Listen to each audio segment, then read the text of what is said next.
After last week's stellar episode, we have the Griffin incident. The episode starts off with Kirk, Spock, and La'an returning from a Starfleet convention via shuttle, which is stupid since shuttles in the TOS era didn't have warp capabilities, but, the writers don't care, so I guess I should drop it. En route, they detect a distress signal. Spock stated that it was on an old Federation frequency, so I was fearful for a moment that they were going to find Khan much earlier than they should have, but I'll take anachronistic warp capabilities over finding Khan too soon. There appears to be some tension between Spock and La'an, so we'll have to keep an eye on this. Thankfully, they don't find Khan. Instead, they come upon a derelict starship. The Griffin. While prepping to investigate, Kirk pulls a lantern out of his backpack, and a little toy falls out. La'an grabs it, and they have a brief exchange where we discover that David has been born, and La'an already knows his name. So Kirk, contrary to canon, is apparently a part of David's life. A small retcon, but this could be interesting. The trio beams over to the Griffin to investigate. They discover the ship appears to be perfectly fine with power and gravity, just no crew. They find a device that appears to be the source of the distress signal, but right as Spock is about to touch it, suddenly the ship's engines spring to life, despite the fact that power should have run out years before.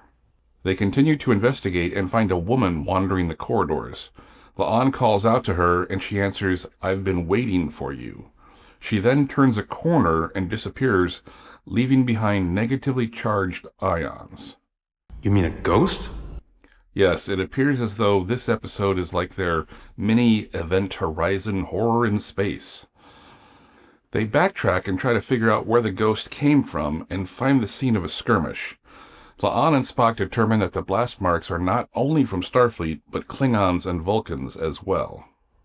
When they try to open the door, Kirk is distracted by the sounds of a small child. He wanders away from them, but La'an comes up behind him and says they got the door open. Once inside sickbay, they decide to split up, which is always smart when you're in a horror movie. Spock stays behind to investigate more, while Kirk and La'an head to the bridge. Spock discovers that Chief Security Officer Harper is behind the crew's disappearance. While on the bridge, Kirk and La'an review her record. Spock decides to report his findings, but his communicator isn't working and he's suddenly trapped in sickbay. When Spock turns around, the sickbay is now filled with dead bodies. Unbeknownst to him, one of the cadavers sits up behind him and pries its way out of the body bag. It's T'Pring. So yeah, as I said before, I had a sneaking suspicion they were going for an Event Horizon vibe, but that really doesn't work here. Star Trek is hard sci-fi. Everything should be explainable. There is no magic, nothing supernatural. So I'm pretty much out of the episode at this point. I'm not a horror guy to begin with, and since this is Star Trek, there's no other explanation for these occurrences other than hallucinations, which means none of this is real. Pike and crew beam in to save the day, but we know this is just an hallucination. So there's no stakes here. It's just performative until the mystery is solved. At one point, La'an attempts to beam Ortegas back, but she perishes. And did anyone else get a Star Trek The Motion Pictures vibe here? Something's wrong.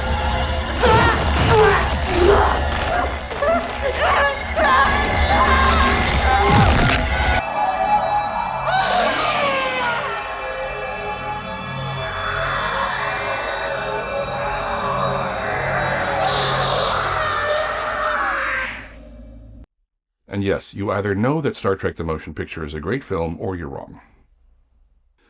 Things happen, and then a deranged La'an actually guts Kirk. He crawls away from her, leaving a trail of blood behind when the Enterprise finally shows up for real and beams them all aboard.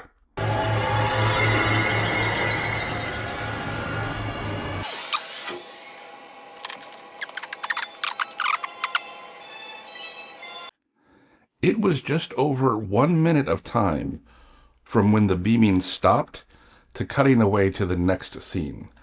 I didn't want to play the whole thing to save you some time, but the crew just stood there staring at Kirk bleeding out. Wouldn't they call sickbay immediately? I know script-wise they were giving La'an some screen time to come back to reality, but this was really egregious. They could have even used their intra-ship beaming, which they shouldn't have in the TOS era. It ends with Division 12 towing the Griffin away. What is that? Well, apparently this is a section of Starfleet that deals with the unexplainable, which means this episode is left unresolved. No clue what caused the massacre to begin with, no explanation as to how there was power when they got there, and gravity on the Griffin, or how it got to where it was. No speculation as to what happened to Kirk, Spock, and La'an. The writers just had an idea for an episode, but failed to finish writing it. After last week's stellar, pun intended, episode, this was a real letdown, so here's hoping next week is better. Live long and prosper.